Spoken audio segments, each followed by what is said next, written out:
next time. As always, peace out. Go Blazers. Step back, call game like Dame. Now they all know our name. Crossover, then go straight to the hezzy. I'ma dunk it like Deni.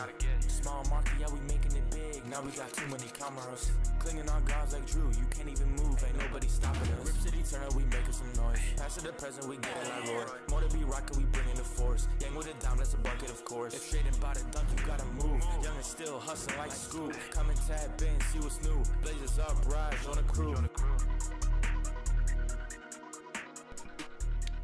What's going on, everybody? Welcome into the Blazers Uprise postgame show presented by Sleeper. Today, your Portland Trail Blazers get their fourth win in 5 games as they beat the San Antonio Spurs 115-110 behind a triple-double from Deni Avdija. Donovan Clingan hits 3 threes in a row to start this game. He has a career high in points, and the Blazers get an impressive road win. They get back-to-back road wins on back-to-back nights, taking care of business against the Spurs, which they could not do for a chance to advance to the knockout stage of the NBA Cup. They avenge that loss. They get a big-time win today.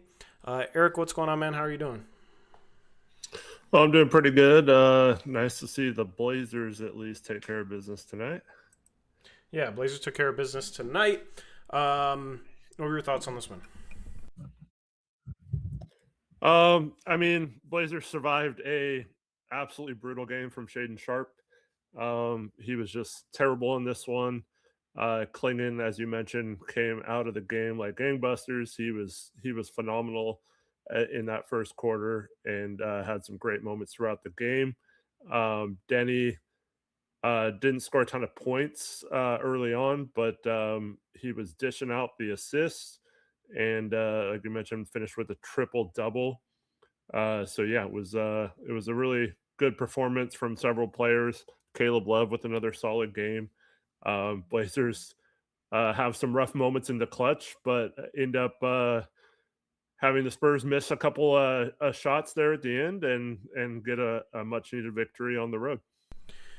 Yeah, their first time winning 4 games in 5 nights all season long, I believe.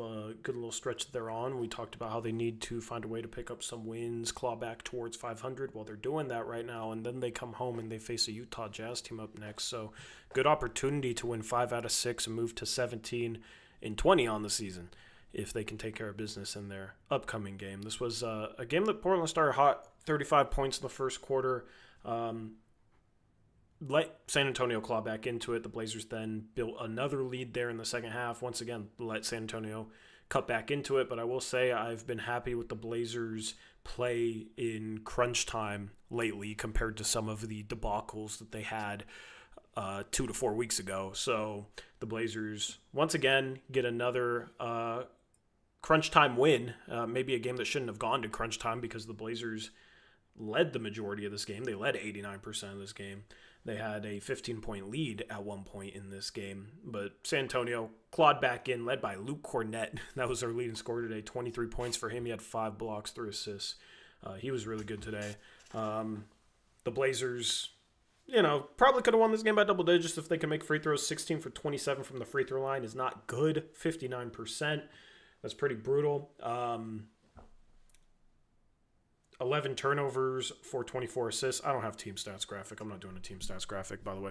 But they shoot well from 3. They make 19 threes, 19 for 45 from 3, 42% from behind the arc. So they have a hot shooting game from downtown. Of course, it was sparked by Donovan Clingan to start this game. We're going to talk about him, and I want to have a conversation about how he starts super hot and then basically doesn't get utilized offensively for the rest of the game.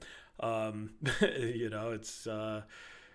was kind of strange to me, but the Blazers win the game, so I guess that's a little nitpicky. 5 for 9 from 3 for Toumani, 3 for 6 from 3 for Deni. Clingan, after his first 3 threes, missed his last 2, so he was 3 for 5. Chris Murray made 2 threes today. He had his normal 6 points in 27 minutes type performance, but it wasn't normal because he was 2 for 4 from 3. And the Blazers 19 for 45. It's nice when this team is making threes. Yeah, Chris Murray had a huge one when the offense was really sputtering and we had another broken possession with nothing going on, and he cans a 3, and that's such a backbreaker for San Antonio, but good for us. And I don't know, I didn't feel like the Blazers played particularly well in the clutch. That seems to be the narrative, but they have another inbounds pass turnover that leads to an open basket by the Spurs. And then they give up an offensive rebound and a wide open three for Harrison Barnes that he misses. But that's not necessarily a good defensive possession. You gave up a wide open three. And then Fox missed a little runner or turnaround jumper short there at the end, but got plenty of space on it. And he usually hits those kind of shots, especially in the clutch. Um, and then Deni just hits a three with the guy in his face just dribbling up top. So I don't think the Blazers like did anything particularly awesome in the clutch. Caleb Love misses 3 out of 4 free throws as well. So they kind of did some of the same things they usually do when they have lost some of these games.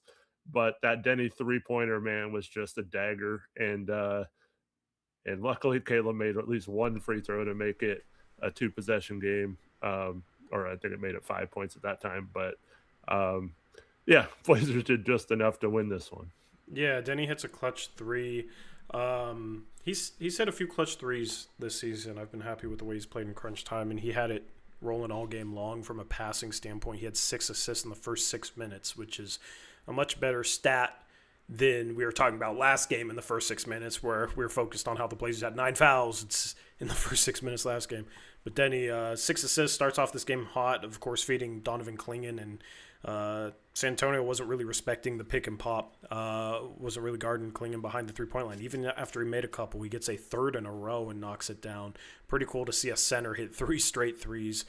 Wish he got a few more over the course of this game, but that shot looks legit. But it makes it easy for Deni coming off those screens. He draws both defenders, and you have a big that can step behind the line, knock down threes, and Deni was feeding him early. So really good passing game from Deni. He gets a triple-double, 3 for 6 from 3. Inside the arc, struggled a little bit with his efficiency, but he was making plays all game long. I also thought he had some good defensive possessions in this game as well. I know we don't normally focus on his defense because he's the offensive engine, and since becoming a higher usage guy this year, his defense maybe isn't quite at the level that it was the past couple of seasons, his last season in Washington and last year in Portland, but just step up and be solid. That's kind of the expectation from him because he's certainly capable, and I thought he had a couple good defensive moments today, so just a really well-rounded game from him. Yeah, absolutely. And he was trying to get going, but Spurs did a pretty good job of cutting off his usual driving lanes.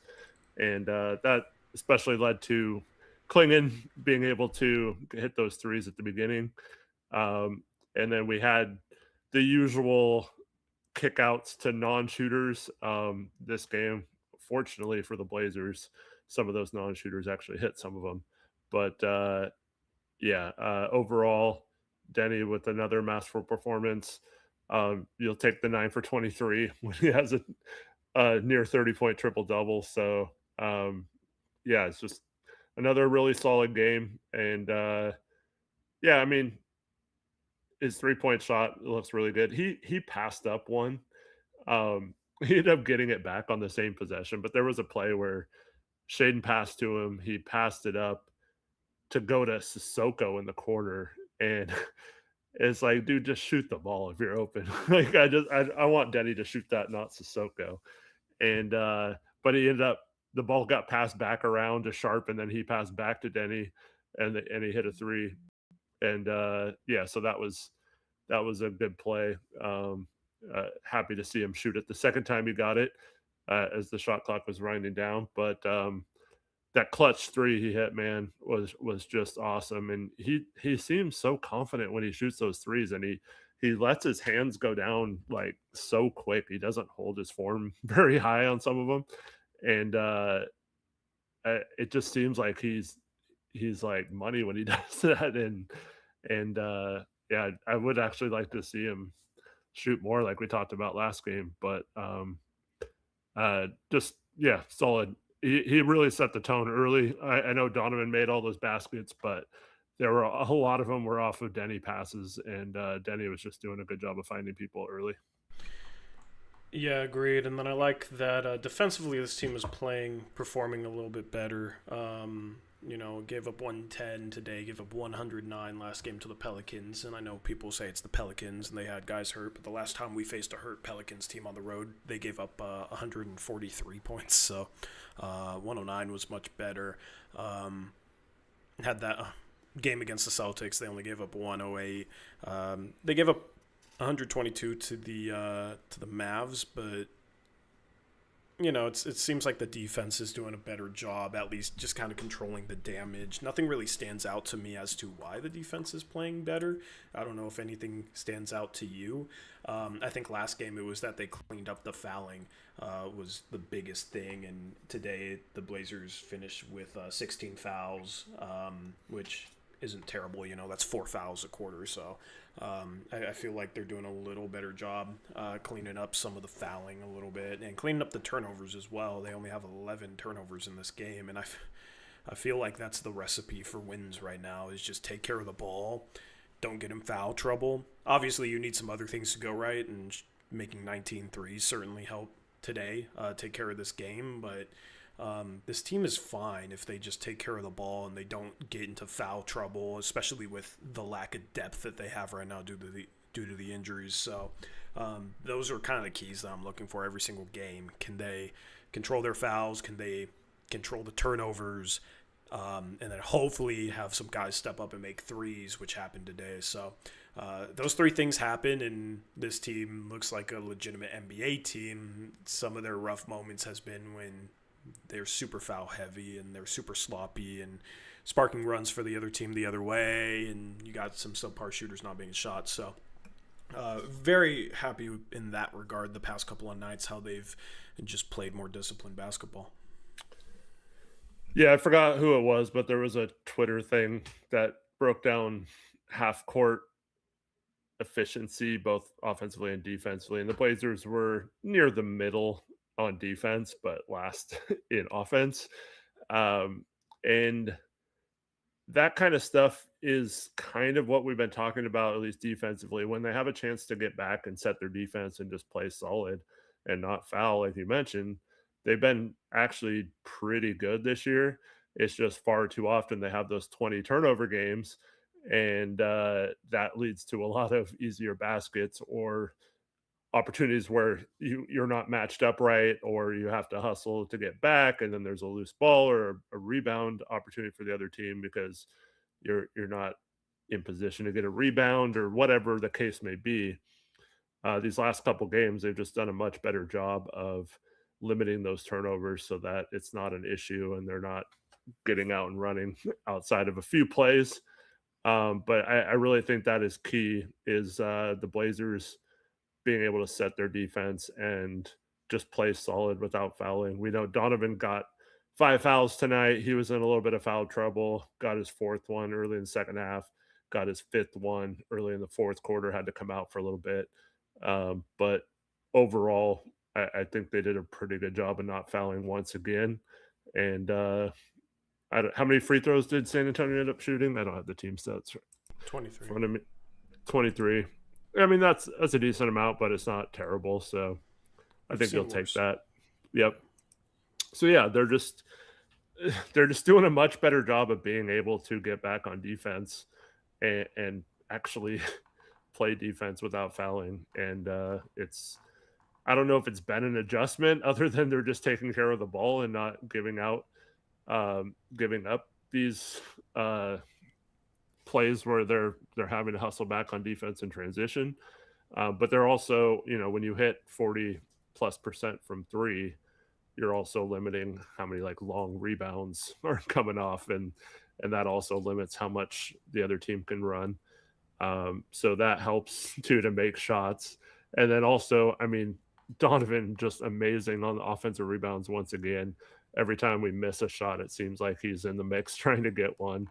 And that's just, I think all those things lend to helping out on the other end, to where the defense has to pack the offense or defensive rebounding to make sure, or try and keep Donovan off. They're not really successful at it, but I think that's one of the keys, is they can't leak someone out either off these misses, because chances are we're going to get an offensive rebound a lot of the time. So all those things I think kind of contribute to the defense being a little better lately.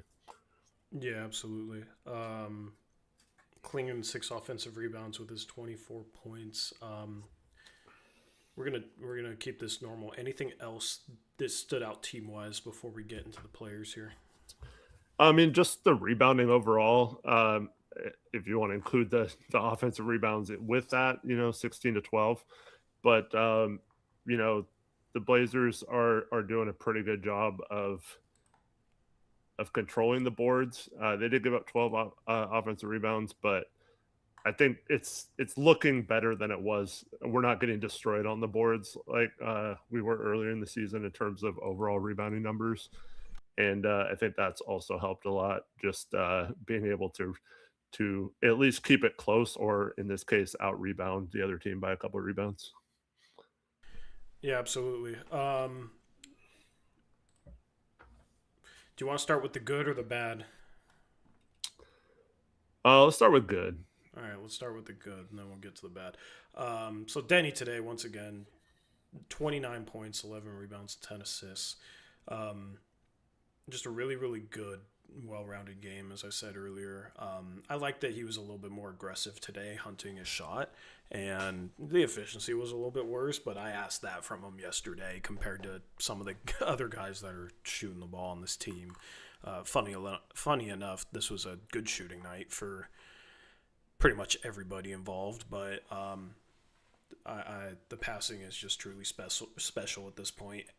I feel like there's a 50-50 chance he has double-digit assists, 50-50 chance he has double-digit rebounds, and then, he's averaging close to 26 points per game. Continues to make his all-star case. So, what stood out from his game tonight? Like you mentioned, just aggressive, both with his passing and shooting. He's definitely trying to get to the paint. It wasn't easy for him at times. Cornette actually did a really good job protecting the rim in this game, which is kind of surprising. But it was he definitely got into the teeth of the defense a lot. But I thought, his passing in the first quarter especially kind of set it up for him to be a more aggressive shooting later in the game. And just obviously when you hit that clutch three. Missed a couple free throws, missed both free throws on one of his trips to the line. Ends up 8 of 11, so it's not bad shooting wise. But overall, get to the line 10 plus times once again, and you're passing the ball like a point guard. So he's just doing what Deni does lately, and it was his birthday today too. So happy birthday to him. He said after the game, all he wanted was a win for his birthday, and he got it. So just awesome to see him putting up. He's just putting up all kinds of stats on people, and I don't think anything in particular outside that three at the end stood out as like, wow, that was special from Deni tonight. It's just this is what he's been doing all season. Yeah, model of consistency. He's been so far this year. So, and also, on his birthday. So happy birthday to Deni. But, anyway, Clingan 24 points, makes his first 3 threes. I love that he's shooting the ball confidently. His shot looks good. His misses are like close, and that's sometimes I feel like when you have a guy improving from 3, sometimes the percentage might not improve, but like the misses will improve. Like he'll be more consistently close to making shots, and that's kind of what you saw from Donovan earlier this season, I think. He had some wild misses last year when he shot 3s, but this year it seemed like it was just a little bit more consistently close, at least, and now they're falling. So 3 for 5 from 3, and then the offensive rebounds, the putback, the finishing, like he got a post touch and spun baseline, and he's becoming a really good finisher when he's like kind of under the backboard or even a little bit behind the backboard, which if you can finish some of those plays, it just makes it harder for defenses to guard you because, some bigs, if they get into that spot, can't finish, and therefore they don't have as much court to work with. But when you can spin baseline, get a little bit behind the backboard, but then just rise up and finish a lay-in. It just gives you more room to operate in the low post, and it makes it harder for defenses to guard you because they basically have to completely cut off the baseline, where if he develops that little baby hook shot going middle to his right, then there's really no way to effectively guard him in the low post without sending help, and then he's capable of passing out of it. So that's the vision with his low post game. They don't utilize it much, but I like what I've seen lately, and I like how he's taking his time and being controlled with his finishes, and he's finishing strong. Career high, 24 points. I kind of feel like he should have had more. It kind of annoyed me. He shot 4 threes in like the first 4 minutes of the game and makes 3 of them, and then he only gets 1 the final 30 minutes he plays. I thought that was kind of ridiculous. He was rolling a lot more, but there was times where Shaedon Sharpe especially, and I'll get into him, there's a couple pick and pops where Clingan was wide open from 3, and Sharpe today just did not see the floor well. Unfortunately, missed him a couple times. But he also was dragging the defense away from the rim, dragging the big a bit more away from the rim after he hit those 3 threes. So that was cool to see. It's just like this dude has been shooting such a good 3-ball lately, and he starts 3 for 4 in the first 4 minutes. You would like to get him more than 1 3 the rest of the game in the last 30 minutes, but the rest of the team shot well, so it's not even necessarily a problem with like the outcome. It's just, you know, he makes some threes, like try and find ways to get him open, because there's times that they did leave him a little bit behind the 3-point line, and it seemed like the Blazers missed him a couple of times. So maybe that's just part of me rooting for Donovan Clingan to have Brook Lopez-esque 3-point shooting games like Brook Lopez had against Portland.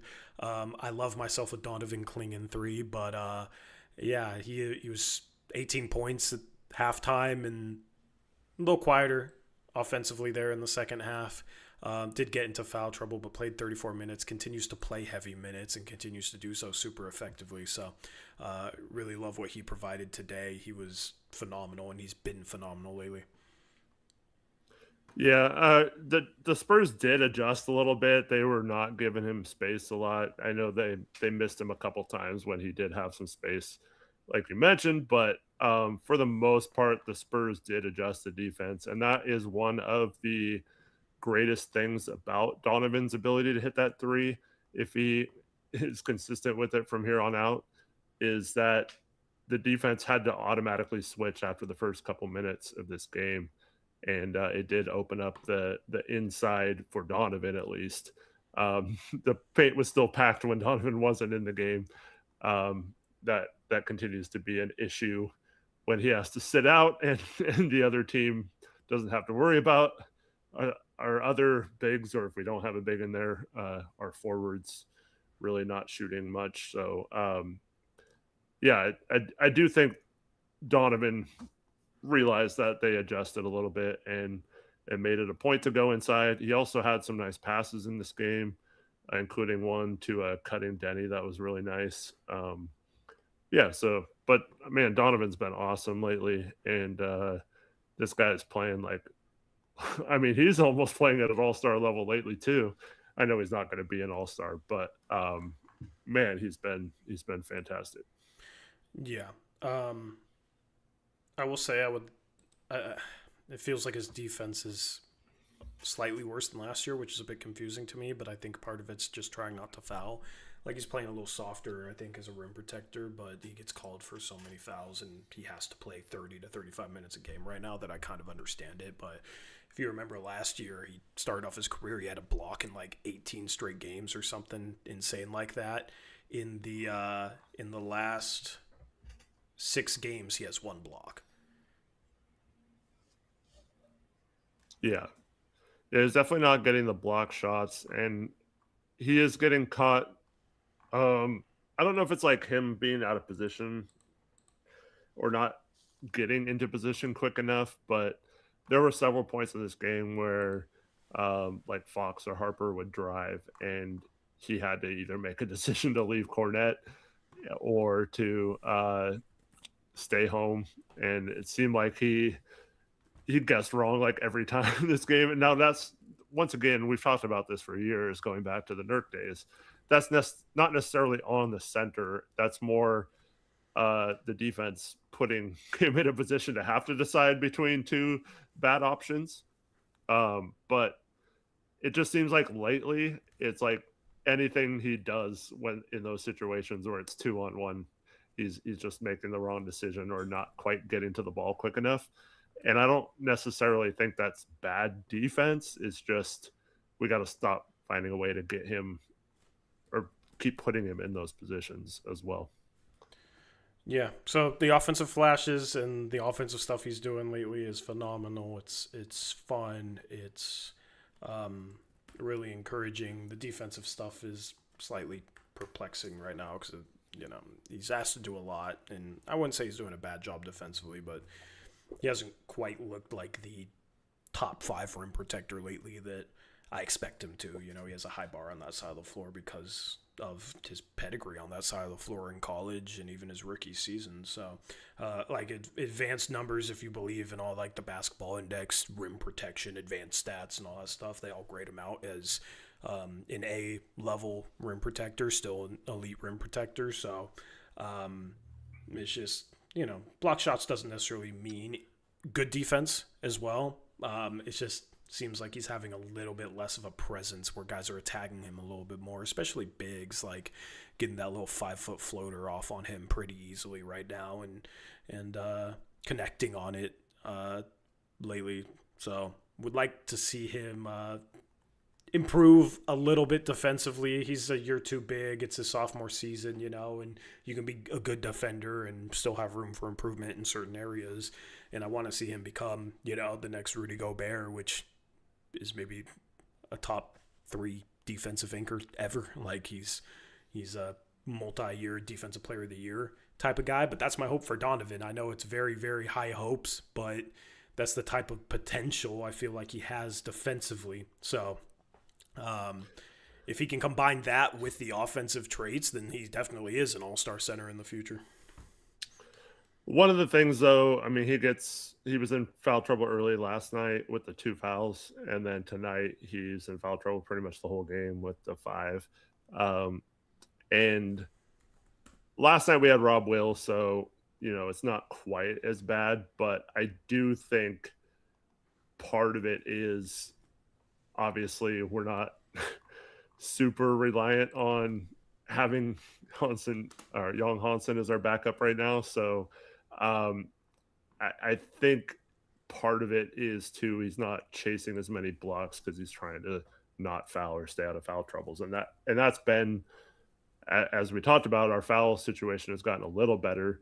Like I said, it wasn't necessarily him tonight not fouling, but I do think he's also trying not to foul as much, and that might take away from some of his counting stats a little bit. And I don't know if that hurts his like defensive accolade at the end of the season type award things, but it hasn't really worked out. Like you said, a lot of players are hitting shots over him, so it's not looking great.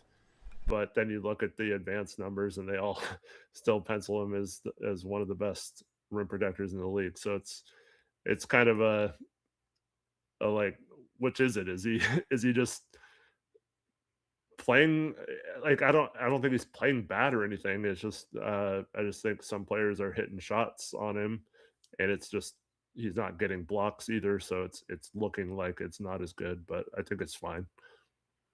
I feel like he's playing a little bit more reactionary with a little bit less anticipation than we've seen him in the past when he's been super elite as a rim protector. So the thing is, when you're trying to anticipate stuff, you can get caught, and you can, you can bite on fakes a lot if you're trying to anticipate too many things. So there's kind of a fine line between playing with a level of anticipation as a rim protector and reading plays early enough to get in spots where you're blocking shots or altering shots, as well as not being too over the top and biting on pump fakes and getting at position and that sort of thing. So I feel like last year he played with good anticipation and dealt with foul trouble here and there. And then this year, he's still dealing with foul trouble, but a lot of it's like he's picking up fouls on boards, and he's, it's not always like in rim protection situations where he's rotating over as a helper.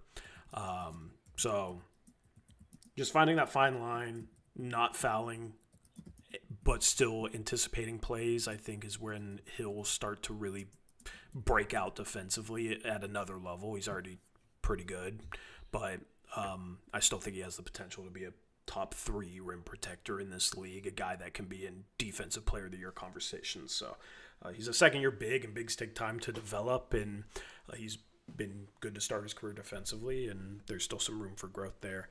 But the offensive stuff lately has been phenomenal. The offensive board's been phenomenal. He's been phenomenal. Toumani today was phenomenal behind the arc. He had 20 points, 7 for 11 for the field, 5 for 9 from 3. He had 8 boards. He had 1 assist. He had 4 turnovers. He had some awful turnovers. He had 4 of the Blazers' 11 turnovers, which for a guy that's not really handling the ball a whole lot, that's not really what you want to see. Sharpe also had 4 turnovers, so those guys combined for 8 of the 11 Blazer turnovers. But the three-point shooting was nice. Gave them a spark. Was a big reason why the Blazers as a team made 19 threes and shot 42% behind the arc. So De'Aaron Fox didn't have the biggest game. He had a bigger game against this Blazer team the last time he faced them. Only 19 points for him, 7 for 14 from the field. But it just feels like the Blazers end up in different matchups all game. It's not like Toumani stays on any one guy right now. What'd you think of him defensively, and what'd you think of the turnovers and the three-point shooting today? Well, he really pissed me off in the first half. There were multiple possessions where he got caught pulling a Jeremy Grant off a shot by the San Antonio Spurs, where he just stood there and watched while a guy went right around him and got an offensive rebound or a dump off pass or something. And I was like, come on, dude. But in the second half, he was much better, both rebounding the ball and being a little bit more locked in. I thought he had a much better second half. And man, he was letting the threes fly today. Thought he had some really good shots there. They left him open a couple times, which is weird, but he made him pay. And the turnovers, man, just a terrible inbounds pass once again. And then he had another one. I don't know where he was going with the ball, but just another bad pass. But yeah, the one in transition, it's almost like you didn't see Deni's guy because Deni's guy was behind him. He saw Deni and then threw it and didn't realize his defender was right behind him. That's the only explanation I have for that one, because that was a pretty bad one as well. Yeah, I mean, if Deni goes hard to the basket and doesn't stop there, if he cuts to the inside of his defender, I could see what Toumani was thinking, but that's not the time for a no look pass there. You definitely need to survey the floor a little better and notice that Deni's not coming, so you can't make that pass. But yeah, the four turnovers overall, for someone who doesn't handle the ball a ton and is mostly just like a catch and shoot, outside of an occasional bringing the ball up the floor, you can't have 4 turnovers in that case. But shot well enough to make up for it tonight, and overall, pretty good game from him. I'll take it. Absolutely. All right, we're going to transition to the bad here. Well, Chris Murray, I guess, wasn't bad today, but wasn't as good as the other 3 guys, I guess. So here we are transitioning to the bad. You guys know who we're going to end off with if you watch this game. Chris Murray, 6 points in 27 minutes. 2 for 4 from 3, though, which is cool. 3 boards, an assist, and a turnover. Had some good defensive possessions, so this was a solid Chris Murray game where he knocked down a couple threes and played some solid defense and didn't really make many mistakes. So about all you can ask for out of him. And both threes he made were times in the game. His first one, the Blazers were kind of blowing a lead and they were kind of sputtering, and he hits one. And then the one in the fourth quarter, once again, the offense kind of got stagnant and stuff. And he out of nowhere hits a 3. It was like a contested one too. So good for him to knock down a couple. Definitely needed both of those in this game. And but other than that, he didn't really notice him much on the floor tonight. It was very forgettable is not the right word, but just non-memorable performance from him, just outside of those 2 threes. Don't really remember many plays outside of a couple drives he had where he does the exact same thing that we've talked about on previous shows, where he just stops and then tries to pass out. But yeah, didn't really make a whole lot of positive or negative plays outside of those threes. And I guess if we're talking about him that way, it's probably a good game for him, right? Yeah, I was gonna say exactly that. His memorable games are usually his better games. All right, let's get to Shaedon Sharpe. Shaedon Sharpe was probably the worst player on the floor today. You can make a case for Dylan Harper, who was 2 for 12 and had 6 points, but Shaedon Sharpe, 28 minutes, 6 points. 3 for 16 from the field, 0 for 4 from 3, does not shoot a free throw, has 3 boards, 3 assists, 4 turnovers. I thought he made rough decisions all game long. I thought he was terrible reading the floor today, like knowing when to pick his spots, knowing where to get his shots. There was multiple times he was just kind of throwing himself into rim protectors and hoping he could finish, and there's times where I want him challenging rim protectors, but there's times where he needs to realize, okay, this isn't going to work. Like, I'm not in a position to climb the ladder on this guy. I got a defender on my hip. I'm not just going to throw myself into Luke Cornett and then try and hang and double clutch against multiple defenders and finish. Like, it's really tough to do that. I thought he missed Clingan a couple times on pick and pops. It's the 4 turnovers as well. Like, he dribbles into the middle of the floor without really knowing, like, there's times where I feel like he dribbles into the middle of the floor without knowing the way the floor is set up, and guys will dig at him and he doesn't see them, and he'll get his pocket picked a little bit. He had that play where he drove and threw it out of bounds to absolutely nobody. I think he saw somebody stand up on the bench to sub in, but like, that's another example of just him not knowing where players are on the floor. I think this is the problem with Shea, and I think this is part of the reason why he's inconsistent is if you struggle to read the floor and just get by off natural talent, you're prone to having some really low lows when maybe the jumper isn't falling, and then you're putting yourself in really tough positions trying to score at the rim, which is what today was for him. So another game where he has more turnovers than assists. 3 for 16 is brutal. Really rough night from him. Yeah, I mean, he tried to drive to the hoop several times. I was having no success with it. Probably should have gotten to the line a couple times, but still not an excuse for going 3 for 16. And it just felt like he was kind of just out of it tonight, like a step slow. We have talked about this in the past, like playing second night of back-to-back when you play minutes the night before, rotation minutes the night before. But he's got to find a way to overcome that. And just thought he seemed stuck in mud a lot of this game, and just very careless, very just kind of casual with the ball. And that it really hurt us at times in this game. His on-off numbers don't end up looking too bad, so that's why it's always kind of weird. But it seemed like he was not mentally in the game today. And then just like you mentioned, didn't read the floor well. Feel like the opportunity to make some of these passes is there for him if he ever can recognize it. Hopefully someday he will start to read the floor better. But right now, it just wasn't a great game from him tonight. Hopefully he can shake it off and play better next game. Yeah, here's the thing that kind of catches my eye. All right, so last month we talked about how he had a good month scoring the ball. He averaged 23 points per game. He had solid efficiency, but he shot 44% from 3 and about like 47.5% from 2, which is not good from 2. We've talked about his ability to finish and hit mid-range shots, but he wasn't particularly efficient at that. It's not like he's getting to the line a ton when he drives, so some of it's offset by free throw volume. He shot 4 free throws a game.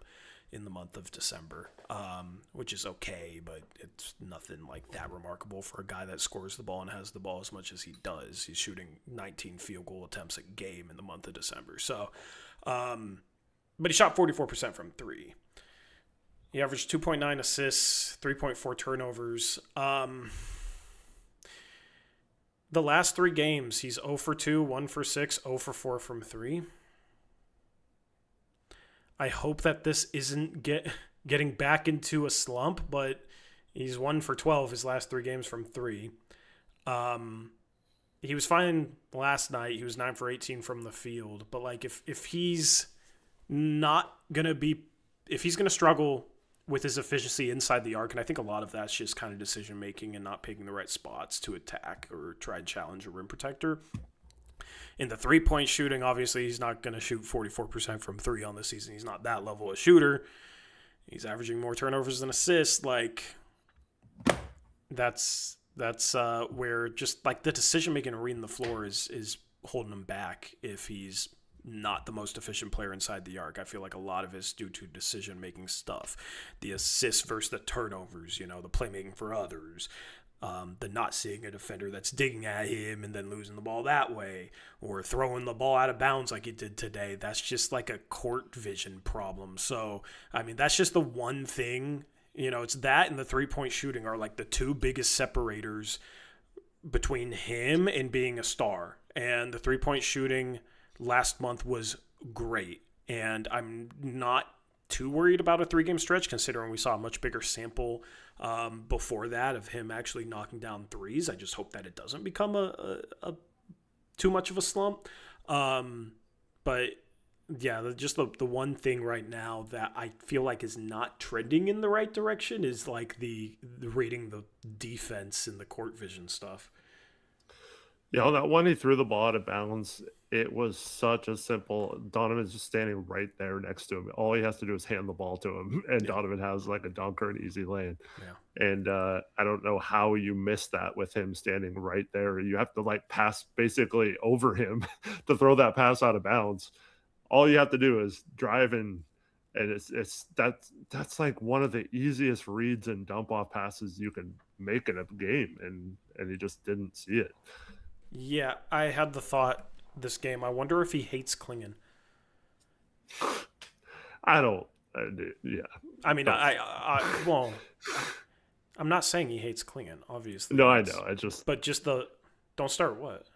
I hate when people troll like that. Oh yeah, these players don't like each other or whatever. Like, there's been no indication that these I'm not people saying. don't like. I'm not saying that.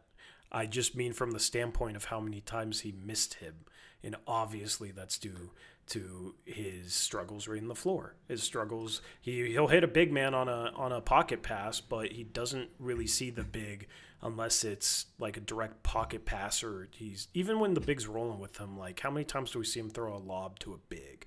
You know what I mean? So like it's a tongue-in-cheek comment. Like, it's not a serious comment. I don't think he actually hates Clingan. I just wish he would find him more. I feel like the Blazers have tried to keep Deni on the floor with Clingan because those guys' chemistry is so much better than Sharpe's and Clingan's right now. And with the lack of scoring punch, you have to keep one of Deni or Sharpe on the floor at all times, or else you end up with some really funky offensive lineups. So a lot of Sharpe's minutes, Sharpe will sub out early because they don't play Clingan with the bench. They'll play Clingan 8 minutes to start a half and then 8 minutes to end a half, or something close to that. And that's why Sharpe will be the guy that subs out first, and then he'll sub back in with the bench unit and play more with the bench because, he's more of a guy that's not going to set up players or be requested to set up players. Deni's really good at that, so it makes more sense to play Sharpe not with Clingan. It makes more sense to play Sharpe with guys coming off the bench who can't do anything offensively and just put the ball in Shea's hands and say, go figure some stuff out.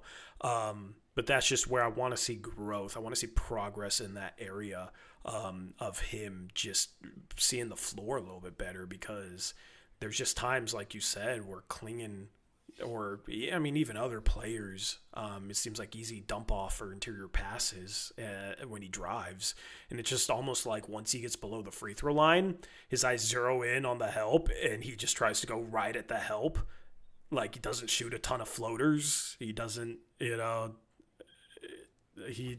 anything, if the help is early enough, then he'll make a kick out pass, but it just seems like he gets tunnel vision, especially once he gets below the free throw line, and that causes some of his problems. How many times have we seen him drive and the guy guarding the guy in the corner digs in on Shea, and Shea gets the ball stripped, and it's almost like he doesn't even see the guy guarding the guy in the corner. So this is the biggest separator, I think, right now for Shea in terms of like being a true all-star caliber player, because I think the decision-making or reading the floor issues hurts his efficiency as a scorer a little bit, and definitely makes him more turnover prone, and he struggles to set up those teammates. Yeah, and I don't think it's specific to Clingan is what I meant to say. Like, he doesn't see the floor really well for anybody. So like I don't think it's a problem with one specific player. It's just magnified because Deni does a good job of finding Clingan, and Scoot, with Ayton and stuff last year was doing a good job of finding the big, whereas Sharpe doesn't seem to see it, and it just magnified because Clingan's the starter at center playing a lot of minutes and is open on a lot of these plays. But I just think it's just Sharpe's just not good at it. It's not necessarily a problem with one particular individual. Today, I thought like the biggest one was like he missed Clingan a few times, but I think it's more so he misses bigs. Like he sees somebody rotate over and he doesn't do a good job of throwing the dump off pass or throwing lobs to the big. And usually when it kicks out from the paint, it's to the corners or the side, not necessarily back up top. He doesn't see that drive and then kick it back out to where you drove from pass very often. Yeah, it's hard to think of a pass that he throws outside of something that's maybe a part of a set or a part of the offense, or a kick out pass or a swing pass or a pocket pass on a pick and roll. Like I struggle to even remember a single pass that's not one of those. And I just feel like if he got more creative, especially with the way he can jump and throw over the defense if he wants to, it's if you know where you're going with the ball, jump passing is fine. And he could be one of those. Well, he had a jump pass today that he didn't know where he was going. Yeah, well, that's the problem. You don't know where you're going, or you're telegraphing the pass and you're giving a defender time to rotate over. Chris Murray had one of those today. He's had a few of those lately. Chris Murray has. So with Shea, like there's times where he challenges the rim protector and he hangs in the air for so long. It's like, dude, you could just turn this into a dump off pass. Just. But I mean, if you're struggling to see the floor, it's hard to be a consistent player, I think, and you're never gonna be a good 3-point shooter every single game. That's gonna be a bit variable. But the dribble drive stuff, the mid-range shooting can be a little bit more consistent if he takes the right shots. I feel like he's taken some tougher mid-range shots lately in the past couple of games. So I don't really know how you coach that into him. He's still 22 years old. He still has time to figure it out. But I just want to see improvement over the rest of the season in that regard. And I feel like we haven't really – have we even seen any improvement since year 2? Yeah. I mean, the good thing is, Dame next year, Scoot, hopefully at some point we get to see him play with this team. This year, Drew, the same thing. If we have all three of those guys and Deni,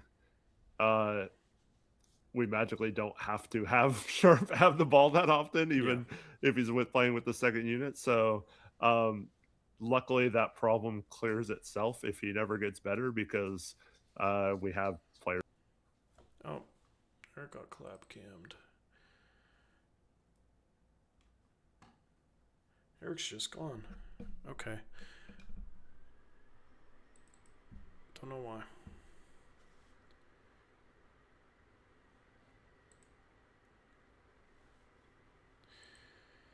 Anyway.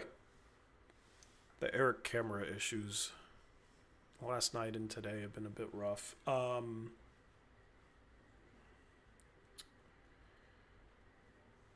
I do ultimately think this issue that we're talking about is going to be the thing that keeps Shaedon from being a star. Truthfully, I think he could improve upon it. I think he has star potential, but at some point you gotta start making some progress there, in my opinion. Yeah, we'll do a player of the game poll. Hopefully I can get Eric back. That would be cool. Okay, there we go. Do that thing where there was like 5 of you again. Yeah, I don't know what that is. Anyway, you were saying. Oh, I was just saying, like once we have those guys back, it's just not. Hopefully, it's not magnified because right now he has to be the ball handler like half the game, and that's just not conducive to his skill set at the moment. So either he improves on that and it's fine, or he doesn't, and we're going to have to figure out a different role for him, and he'll never really reach his max potential because he can't be relied upon as a ball handler consistently. But either way, it is a case where I do think it's just so much more magnified right now because he has to basically be a point guard most of the game. Yep. But like with more ball dominant guys coming back, he shifts to more of an off ball role, which I think might help him help the team win at a higher level. Like I think that's a better, more productive role for him, where he's getting catch and shoot threes, attacking closeouts, or he's able to beat his guy cleanly because he's attacking a closeout, cutting off the ball, that sort of stuff, coming off curls. I think that ultimately right now is a more productive role for him. But that's not being like a number one or number two type of guy. If you're using that role, you can be very, very good at it, but normally, you're not going to become a star playing in that sort of role. I think Lauri Markkanen is really the only guy that would apply to. But he's also the best player on the Jazz. He's the best player on that team by far. Well, maybe not by far. Keontae George has been really good this year, but so I think that's the difference. Is it's nice to have somebody that's unique, athletic, that brings those off-ball skills. But once the Blazers are better, they should be utilizing those off-ball skills. I think they should be utilizing it now, but especially once you have more ball handling, you need to utilize those skills a bit more and maybe have him on the ball a little bit less. And then hope in the future he can figure things out to be that truly dominant on-ball player. And he's had some good moments. Like he's flashed the three, he's flashed the finishing. Like he's flashed like every pull up mid range. Yeah, like he's flashed every type of shot that if he could consistently hit, he would be a star level scorer, and that's why people get so excited, and that's why people are so bullish on his upside. It's just tough if you can't read the floor better than he does right now to be able to do all that stuff consistently at a high level, especially if you're being guarded like a number one or number two guy. So, I feel like that's where some of the inconsistency comes in his role. I feel like he'd be more consistent as an off-ball guy and could be one of the best off-ball offensive players in the league. So I think that's kind of the conversation right now, and I don't want to limit him in any way in terms of his future because he's 22, not going to turn 23 until after the season. But at some point, the reading the floor needs to be a little bit better, and even when he's playing super well, it doesn't necessarily feel like he's like reading the floor at a super high level or anything. He's just super talented. So, I don't really know what else to make out of it. Yeah, like you said, I do think, and this is probably just a byproduct of I don't know who else handles the ball, especially when Deni's not in the game. Yeah. But I do think once we start to get, even if it's just one more ball handler back, find a way to let him like impact how the defense has to guard the entire team by moving them around to different spots. And I feel like it's a little too easy right now for defenses to just take turns like, okay, we just have to stop Deni on this drive or stop Sharpe on this drive or whatever.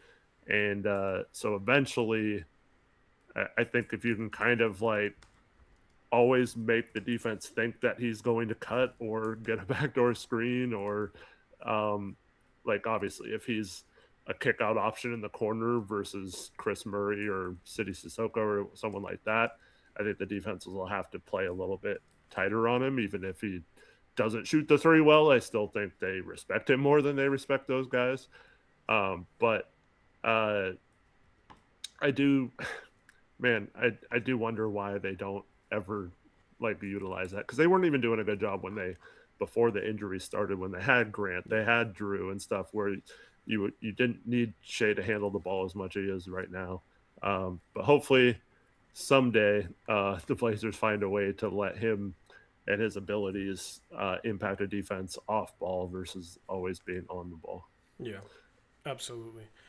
All right, bench players. Take your pick. Well, first talk let about me thank Chris S for 58-month member message. Says hopefully Clingan's going to get some overdue credit after this big scoring game. Deni Stardom has got all the media recently. What's DC's ceiling now? I mean, DC's ceiling is,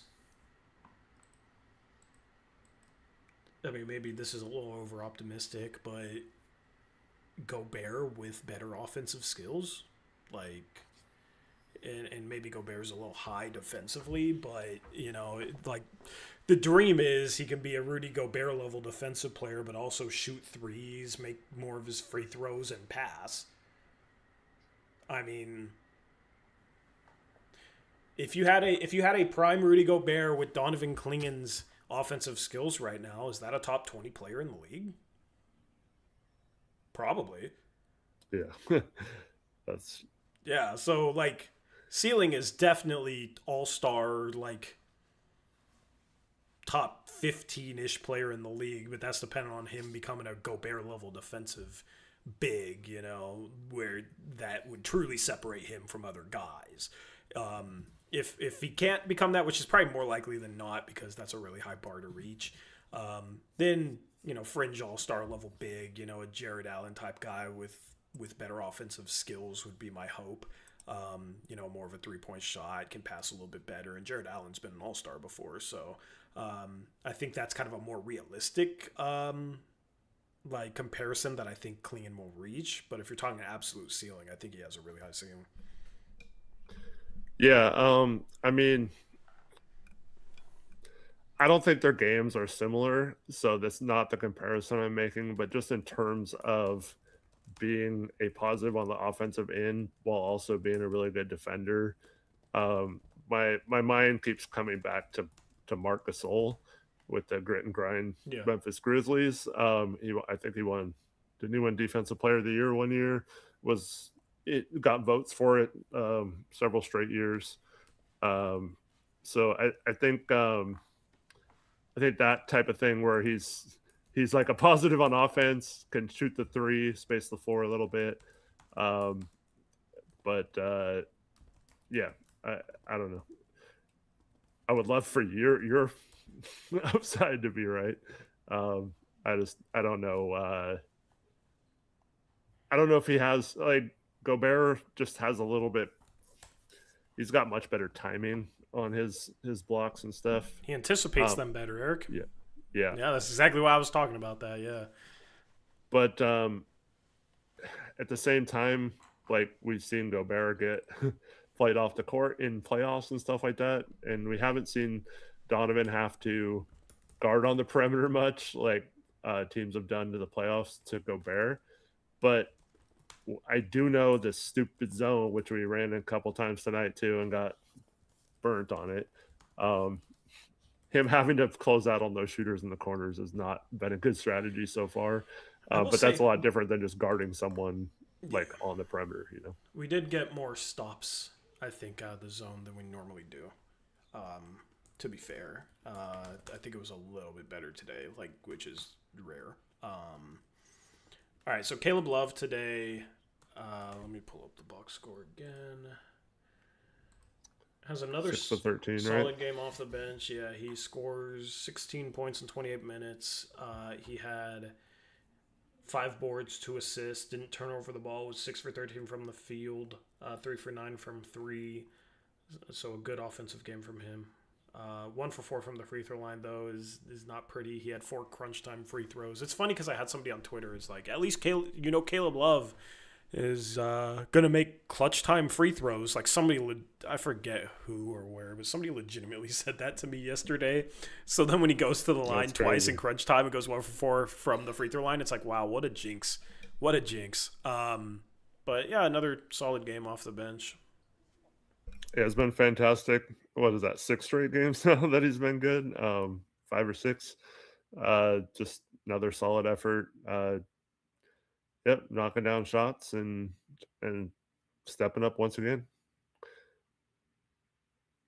Yep, giving the Blazers what 7 they need. straight games. Yeah, giving the Blazers what they need. City Sissoko, 2 for 6 from the field, 2 for 5 from 3. Also didn't turn over the ball. Also shot decently from 3. So he had a bit of a contribution off the bench against his former team. I mean, you can't argue with 2 for 5, 40%. I still think he's taking some bad ones occasionally, but yeah, I don't know, how many minutes did he play? I'm not looking at the box. Sorry. 22 minutes. Yeah, it felt like he played a little less than he had been lately. But yeah, he was fine right now. Once again, didn't screw up a bunch, not fouling a ton and not turning the ball over. That's good. That's positive. And then you hit a couple threes. We'll take it.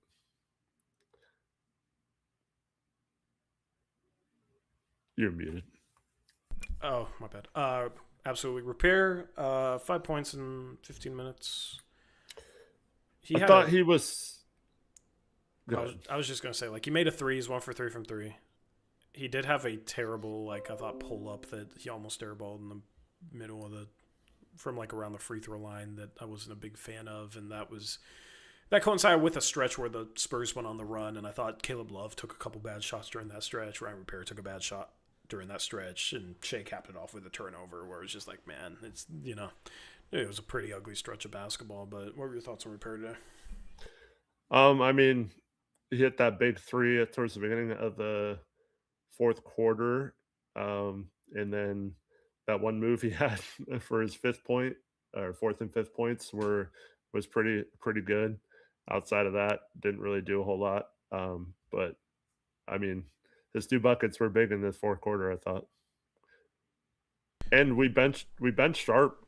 Sharpe didn't play, I don't think, at all in the fourth quarter. Or it was only at the beginning of the fourth quarter.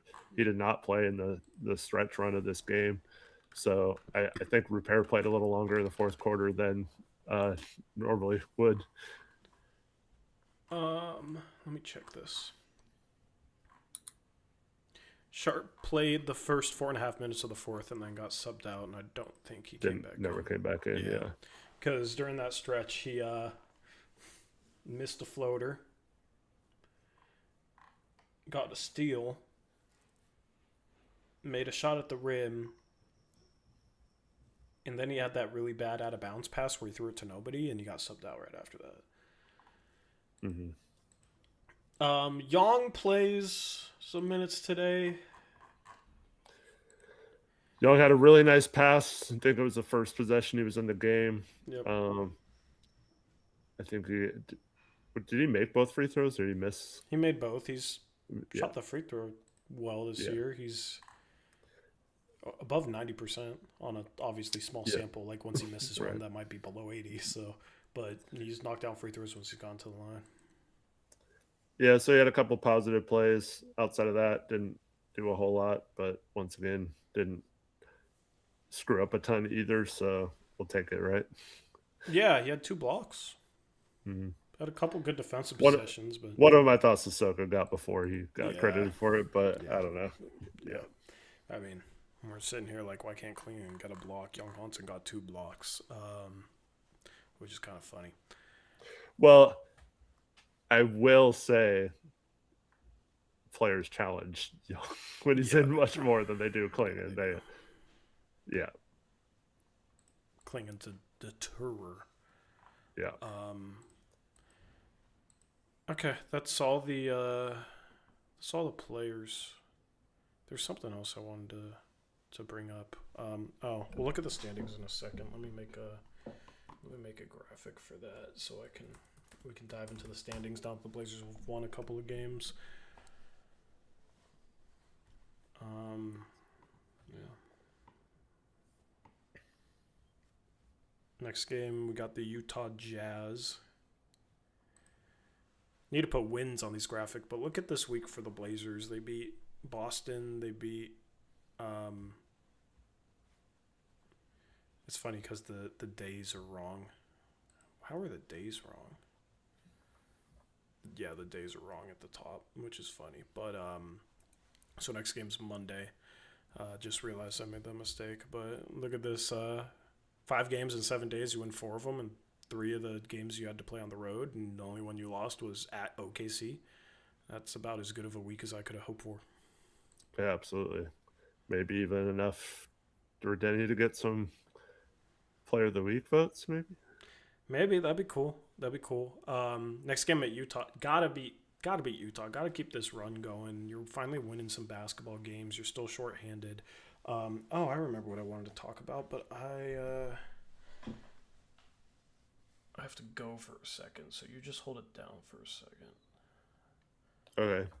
Yeah, coming back to play against Utah, Blazers get I have no idea what we're talking about, but the Utah game's a big game because not only do you have to win the games against teams below you in the standings if you want to keep those play-in chances alive, and then you have those 2 games coming up against the Rockets after that, so you really have to win this game against Utah, and that would be their 5th win in 6 games, right? So that would be nice, and then maybe they have some confidence to steal one of the 2 games against Houston, and things are looking up right now. We're creeping in on that first play-in game versus the second one, which is ultimately where you want to be if you want to at least have a chance to make the playoffs. And you don't want to be 10th if you're in the play-in, because then you have to win 2 road games just to make it. If you're 7th or 8th, obviously you get 2 chances to win. One of those is guaranteed to be a home game as well. If you're 9th, you get 1 chance, you get 2 chances, but if you win the first one, that is, one of them is at home. But yeah, I don't know. Shout out to MGJJ0926 for the $10 donation. He says, I do agree. If we ever get a few more players back, that will help everyone's role. Nice to see the Blazers in most games to end this year with a good chance to win. Yeah. There was a really close game against OKC. A couple of the games against OKC, they got blown out the first time they played Houston. And there's been a couple of blowouts, but for the most part, they've done a pretty good job of being competitive in some of these games.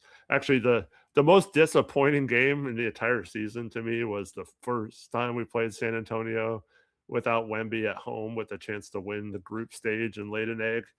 That was the most disappointing game of the season in my mind so far. But it was nice to see them win. Gotten kind of lucky that we haven't had to play against Wemby so far. Yeah. Let's see.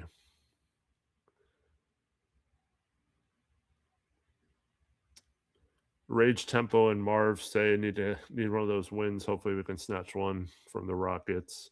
I agree. Hopefully. I mean, I don't think it's the end of the world if we lose both games, but that's why the Utah game is pretty important, I think.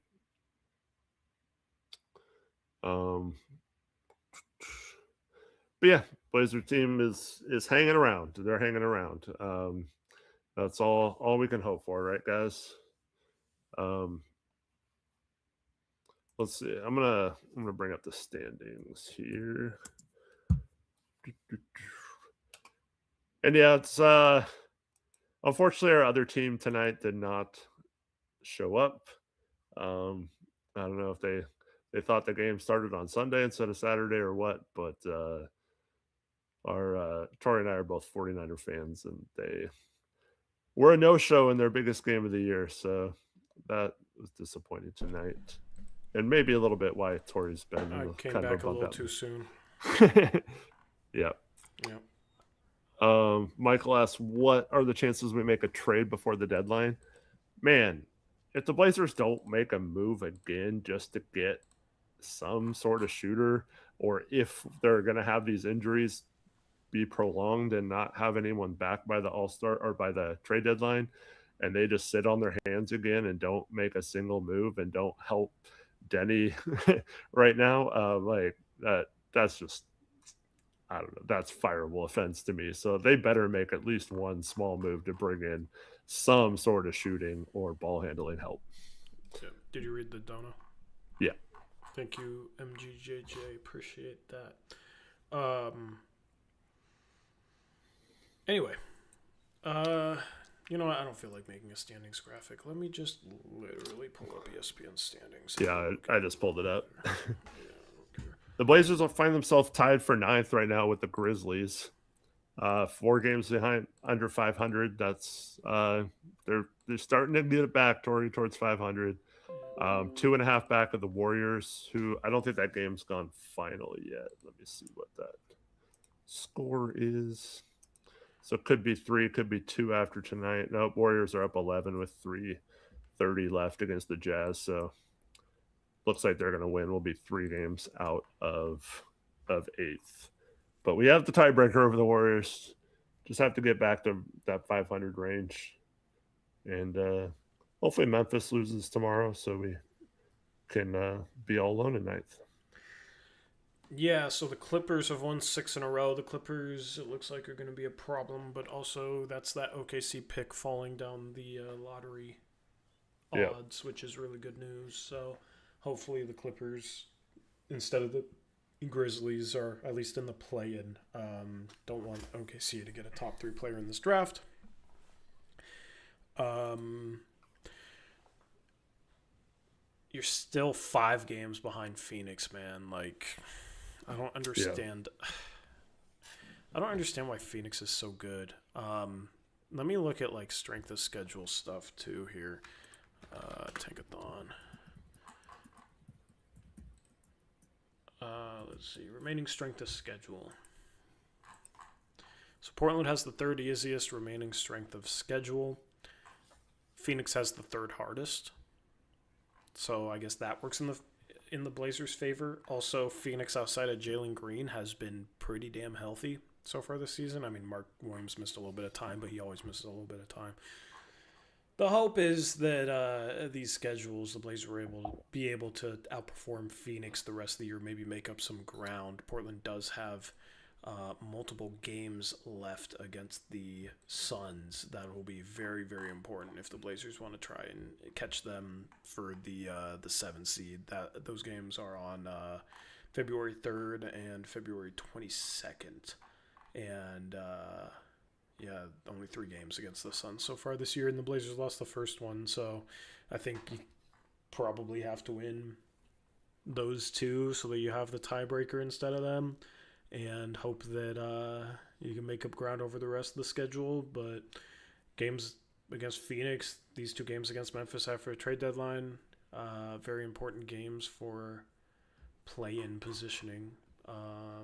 But absolutely, I'm trying to get that 8th seed. That's the goal ultimately, so you can play Phoenix in a winner gets the 7th seed sort of scenario, and you have multiple teams. Denver probably won't stay this high, but like if you can get Houston or LA or the Spurs, obviously they're going to be favored, but Wemby's had a couple injuries so far in his career. Like Houston, I think the way they're built, I mean, they have KD now, so it's going to be tougher, but we saw them lose in the first round as a 2 seed last season. And then the Lakers have struggled with injuries, and the lineup combination of Reeves, Luka, Rui, LeBron, and Ayton has been one of the worst lineups in the league this year. I think they really struggle to defend, and they're not the most athletic team. So if the Blazers are healthy, like, got to find a way to slow down their offense. But obviously I would predict them to win the series, but just want to get in a series against one of those teams instead of OKC. That's the season-long goal right now. So you're going to be 3 games behind Golden State. You have the tiebreaker, though. You have 1 game left remaining against them. This is why it's really important for the Blazers to stack these wins. And this next game against Utah, another opportunity to gain some ground, or at least maintain where you're at, depending on if the Warriors win or lose. This is a game that the Blazers should be favored in.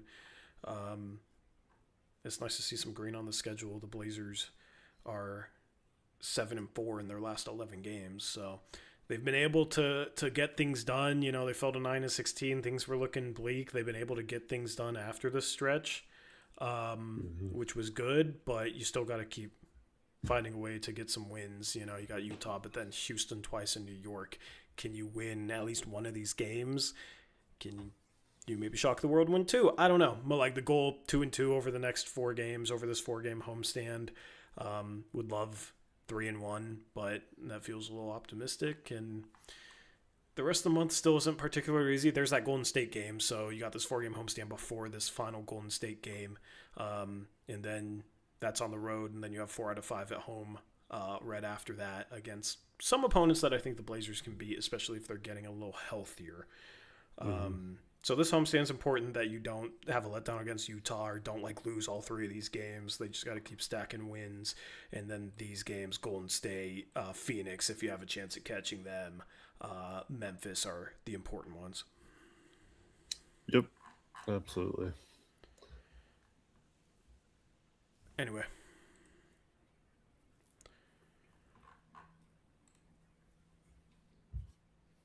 If you got a question in chat, you're on feel free to Tankathon, ask. but no Tankathon.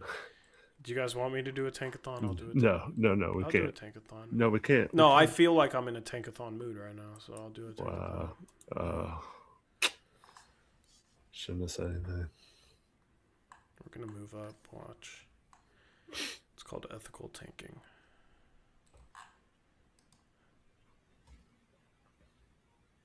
$14 Chicago, 13 San Antonio via Atlanta, 12 is Portland, 11 is Milwaukee. I don't know who moved up. 10 is OKC via the Clippers. It's nice to have that pick that low. 9 is Charlotte. Oh, I guess Utah moved up.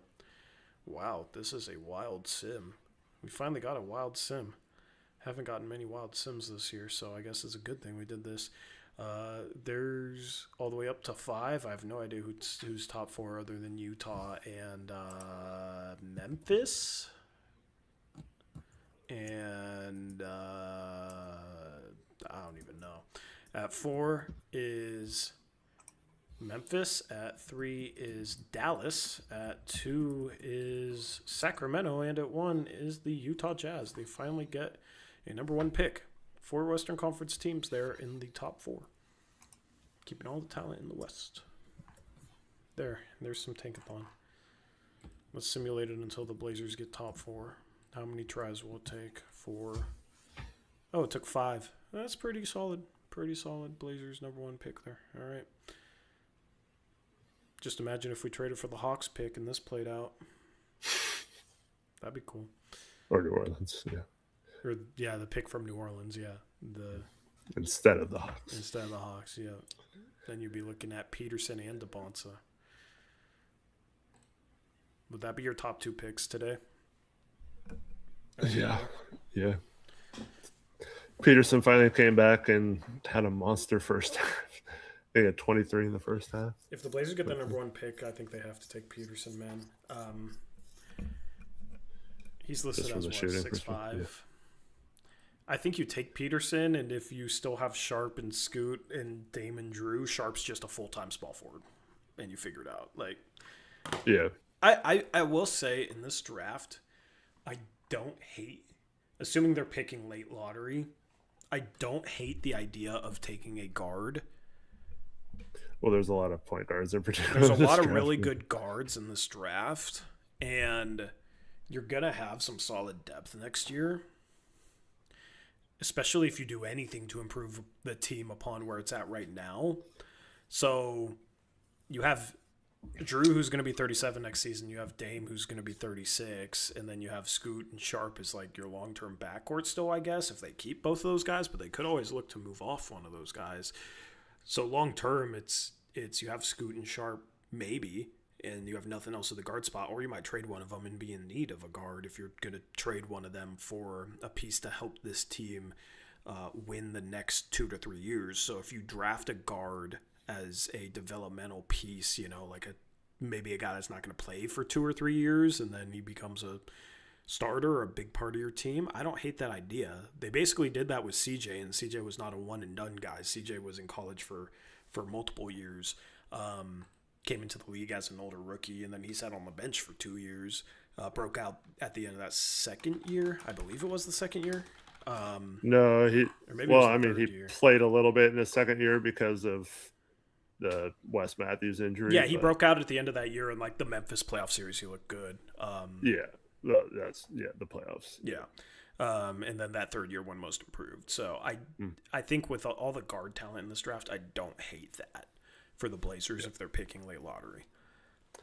Also, this is going to sound weird, kind of like the whole, we're going to pick another guard thing for years after Dame and CJ. But there are some mobile bigs. I wouldn't mind taking a center with a different skill set than Clingan and Young, just someone who can like have some switchability and versatility out there. I wouldn't think that's the end of the world, especially if Robert Williams isn't on the team next year, but hopefully they don't. I'll be pissed if they take a center that can only play center, Eric. Oh yeah, well I'm not saying only play center, but like someone who can at least be switchable. I just think if you're trying to win next year, it's best to not have a rookie backup or Jan Hansen. Unless you're picking so high in the draft that you get somebody that you think is NBA ready, but a lot of bigs aren't necessarily NBA ready, and you can get good cheap backups. So I would rather invest in somebody with a clear pathway towards being a bigger part of the roster than somebody that would get like stuck behind Clingan and stuck ahead of Young like 3 drafts in a row. Drafting only centers would be, I think, a bit brutal. If it's somebody that's versatile that can play the 4 or the 5, then I actually do kind of like that. And that type of guy would be a more mobile 5-man if he's more of a hybrid. Yep. Apparently, I hate talking about the draft before April. Yeah, I don't know. Where did that come from? I don't know, man. There's a lot of comments. People just make stuff up. Yeah. There's a lot of comments that haven't made sense lately. I've been seeing them all over Twitter. A lot of haters, a lot of kind of ridiculous stuff being said. I was told today, I think it was today, it's the guy that thinks Caleb Love's better than Scoot, and he's loving life right now. He's asking me, where's Scoot? And then he told me, Scoot's just a stoner, just like you are. It's like, bro, what? I am not a stoner. Sometimes I'll play around with this, but this is a fake victory cigar. This is not a real cigar, okay? So maybe that has tricked somebody. I don't know, but this is... You start breaking it out more for these wins, but yeah, this is a fake cigar. It is not real. Not real. Eric hates wearing white after Labor Day. You're just going to make stuff up.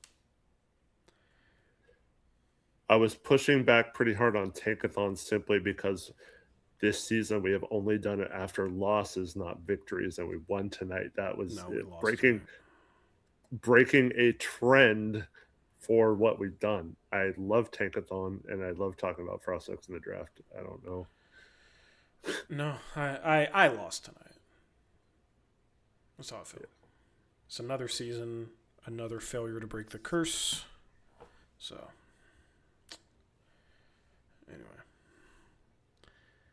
is what it is. Gonzaga had needed overtime to beat Seattle University yesterday, so it's been a little brutal. At least they didn't lose. That would have been embarrassing. They were 24.5-point favorites. It would have been insane. Speaking of the Clippers are down 131-107 with 6 minutes left in the fourth against the blown out Celtics. The Celtics have 48 points from Jaylen Brown. 17 for 23 from the field.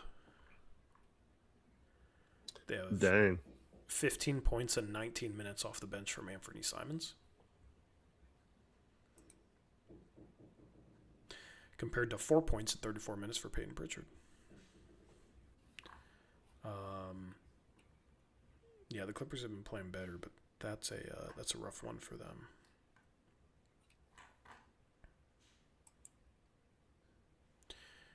Golden State, Utah just went final, so the Blazers are going to gain some ground on the two teams 11th and 12th in the West. That's, of course, Utah and the Clippers. So with that Utah game going final and the Clippers game, I mean, the Clippers are down 24 with 5 minutes left. I don't think they're coming back in that one. So it's kind of strange having a bit of a cushion there. There's going to be a three-way tie for 11th between the Clippers, Mavs, and Jazz. And those teams will all be 3 games behind the Blazers. So the Blazers managed to build themselves a little bit of a cushion in this play-in now. Being 9th instead of 10th will be cool because that means they at least get a home play-in game against the Grizzlies. When was the last time the Blazers even had a postseason or play? Well, they've never had a play-in game at home, but a postseason game at home. It would have been 2021 Denver, right? Against Denver. Yeah, so 5 years. With Stotts. Yeah. Stotts. Yeah, they have not had a postseason basketball game at Moda since then. I was at that game. That was where you had I forget how many fans were there. It was 30% capacity. It was really weird. Really, really weird. Yeah, that game was freaking brutal. I watched the Blazers play the worst defense ever. So, yeah, it'd be cool to have another postseason game. Michael says, don't the Niners still have a chance in the playoffs? No, they don't. They have one of the worst defenses in the league, and they're banged up, and they now have to go on the road, and, they have to win probably 3 road games in a row to make the Super Bowl, where if they won today, they would have just had to win 2 home games against probably softer teams. So and the Super Bowl is at home. And the Super Bowl is at home. So they had a great opportunity to have a great path to the Super Bowl today, and they blew it because that's the way it goes. So is what it is. Seahawks fans get to annoy me now, so congratulations to Seahawks fans. I guess I am rooting against the Seahawks. I don't care who they're playing. I'm rooting against that freaking team. So it is what it is. Yep.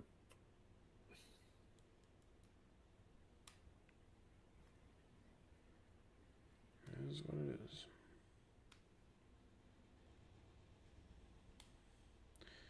Elizabeth Allen says everyone acting like the Clippers got to win and ignoring the Spurs have a draft pick 3 to 4 spots behind them and don't care about that one, while San Antonio's who gets handed endless top picks when they have a chance. Well, they're 4 spots behind them. And also this is after the Clippers have won a bunch of games. The OKC pick was very recently top 3, tied for best odds at a top 3 pick. So that's why.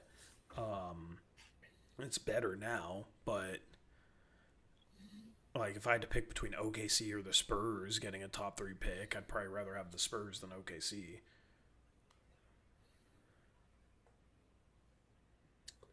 Yeah, we already know that OKC is a championship team, which would be adding another star to the mix to extend their window, whereas the Spurs haven't won anything yet. They haven't even made the playoffs yet. Yeah. So, also the Thunder, the hope is that they struggle maintaining the level of depth and some of the pieces on their roster due to payroll. Mm-hmm. But getting a top 3 pick makes that problem kind of go away the next 4 years. Yeah. In a way. So, yeah, really can't have OKC get a top pick in this draft.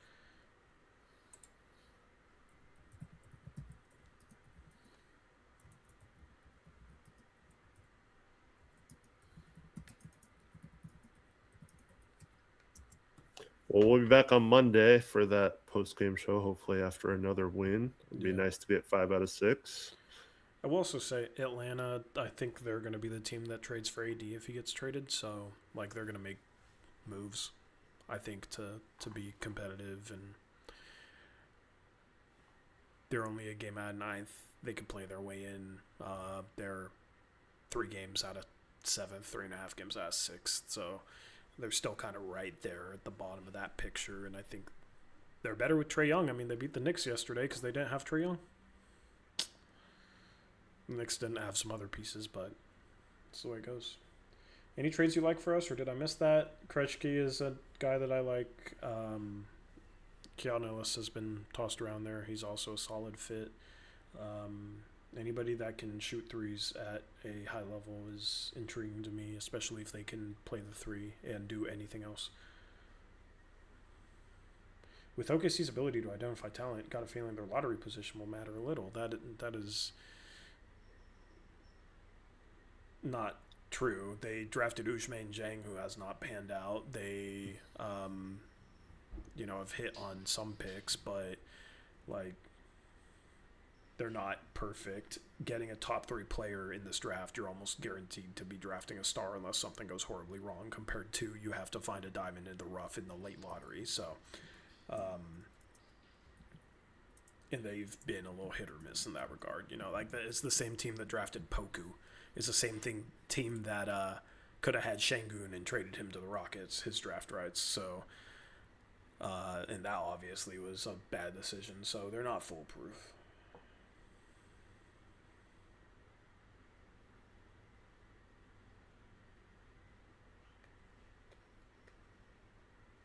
Anyway, shout out to Sleeper for sponsoring the post-game stream. You can put together a parlay. You got NFL football tomorrow that you can put together a parlay for, of course. We got college basketball. We got NBA.